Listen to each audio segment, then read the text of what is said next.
नमस्कार दोस्तों, स्वागत है आपका मेरे YouTube चैनल एस्ट्रोलॉजी इन्फिनिटी में। मैं हूं वासु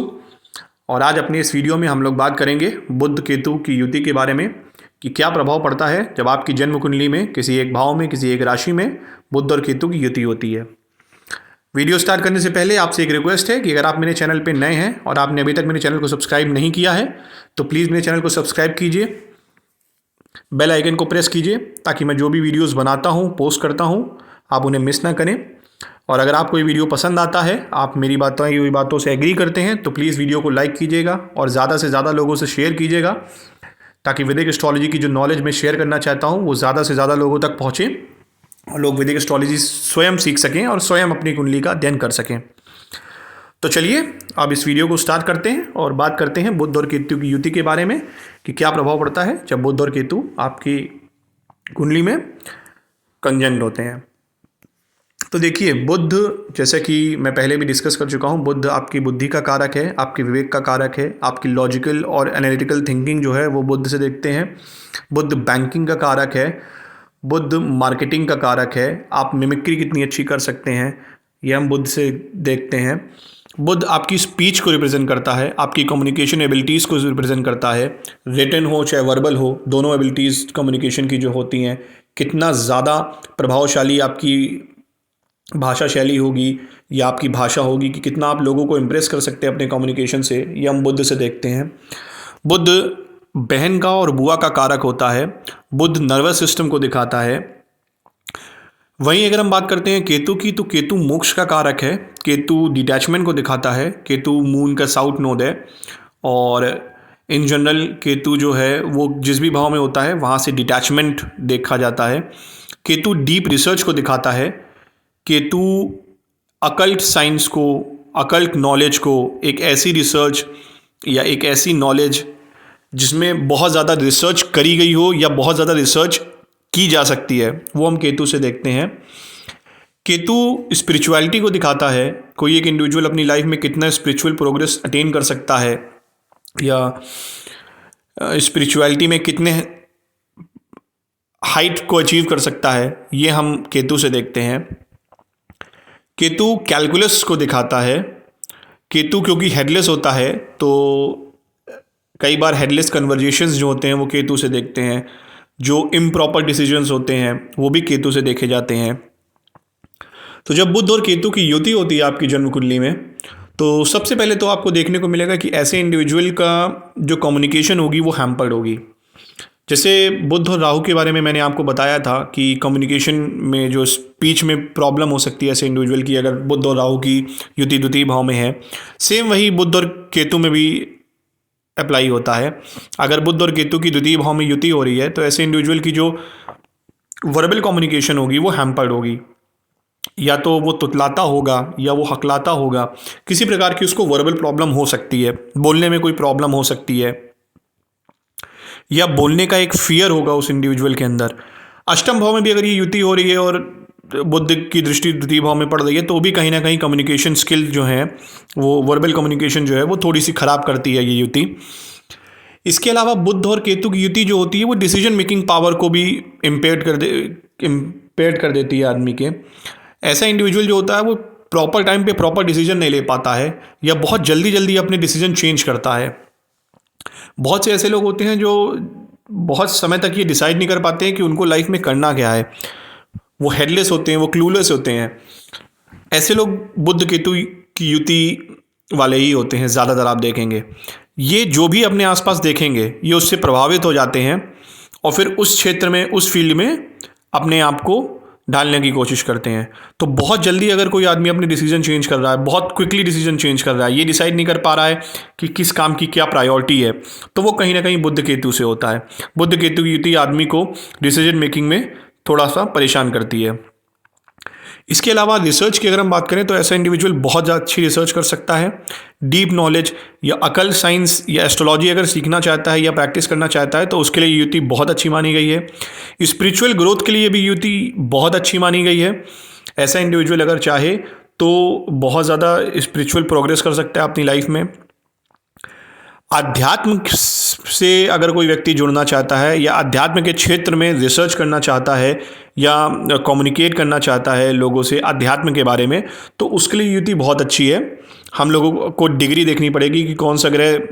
कम डिग्री का है यहाँ पे इस युति में, उसके हिसाब से फिर थोड़ा सा परिणाम जो है वो इस युति में डिफरेंट हो जाएगा। अन्यथा अगर इन जनरल बात करी जाए तो ये युति रिसर्च के लिए बहुत अच्छी है, स्पिरिचुअल ग्रोथ के लिए बहुत अच्छी है। कम्युनिकेशन और डिसीजन मेकिंग पावर को थोड़ा सा खराब करती है युति। अगर बुध इस युति में कम डिग्री का है, बुध इस युति को कंट्रोल कर रहा है और केतु की डिग्री ज़्यादा है, तो ऐसा इंडिविजुअल आप एक चीज़ रियलाइज़ करेंगे, जब भी डिबेट या डिस्कशन करेगा, जब भी आपसे वार्तालाप करेगा, तो फैक्ट्स को बहुत यूज़ करेगा। बहुत से ऐसे लोग होते हैं जो आपसे जब कम्युनिकेट करते हैं या बात करते हैं तो हिस्ट्री की डेट्स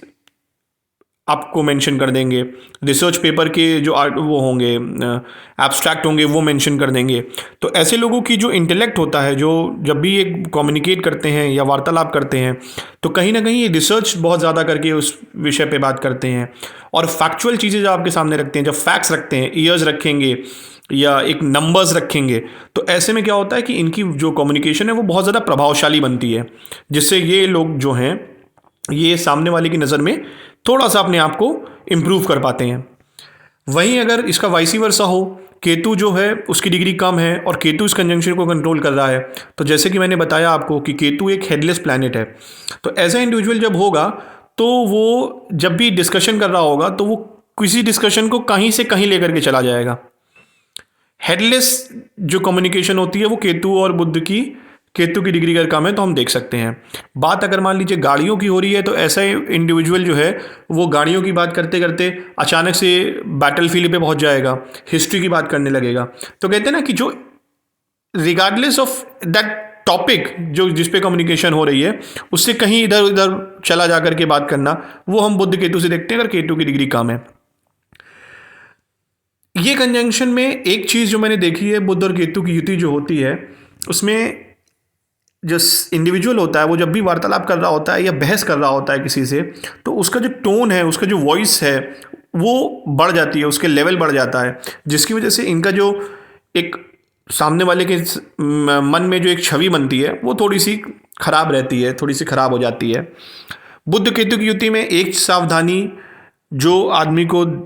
बहुत ज़्यादा रखने की ज़रूरत है वो है ये है कि इनको अपने शब्दों का चयन बहुत सोच समझ के करना चाहिए। बुध केतु की युति हो रही है और केतु की डिग्री अगर कम है, तो इनके लिए सिंपल सी एक कहावत है जो बिल्कुल फिट बैठेगी। आपने अगर आपके आसपास किसी के कुंडली में बुध केतु की युति हो और केतु की डिग्री कम हो, तो आप रियलाइज़ करिएगा कि ऐसे लोगों के लिए बस एक ही कहावत है, नेकी कर दरिया में डाल। ये लोग चाहे जितने अच्छे हों, चाहे जितने किसी के सामने वाले की मदद करें, आउट ऑफ द बॉक्स जा करके उनकी मदद करें, आउट ऑफ द वे जा करके उनकी मदद करें, लेकिन कहीं ना कहीं ये कुछ ऐसी बात उनसे बोल देंगे, कोई ऐसी चीज़ बोल देंगे, कोई ऐसा स्टेटमेंट दे देंगे जिसकी वजह से इन्होंने जो भी किया है उस इंडिविजुअल के लिए वो सब मटिया मेट हो जाता है। तो बुध केतु की युति अगर किसी इंडिविजुअल की चार्ट में हो रही है और स्पेशली अगर सेकेंड हाउस में, फिफ्थ हाउस में, नाइन्थ हाउस में और 12th हाउस में हो रही है, तो बहुत सोच समझ के ऐसे आदमी को बोलना चाहिए। फिफ्थ हाउस में और 9th हाउस में अगर आपकी ये युति हो रही है, तब तो प्लीज़ आप किसी को सलाह मत दीजिए, क्योंकि आप जो सलाह सामने वाले को देंगे भले वो कितनी सही हो, लेकिन आपका जो सलाह देने का लहजा होगा, जो तरीका होगा, जो वे होगा, जो टोन होगा, वो सामने वाले को पसंद नहीं आएगा और कहीं ना कहीं आपके संबंध उस व्यक्ति से, उस इंडिविजुअल से खराब हो जाएंगे।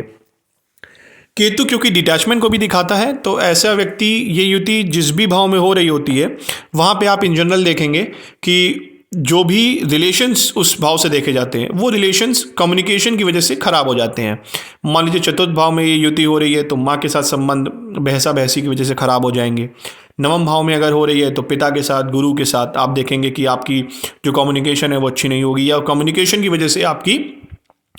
रिलेशंस खराब हो जाएंगे। फिफ्थ हाउस में अगर हो रही है तो बच्चों के साथ, बच्चों के लिए आप डिसीजन मेकिंग प्रॉपर नहीं करेंगे। सेवन्थ हाउस में हो रही है तो आप अपनी वाइफ अगर आपसे कभी सलाह मांगेगी तो आप उनको टाइम पे सलाह नहीं दे पाएंगे या सही सलाह नहीं दे पाएंगे,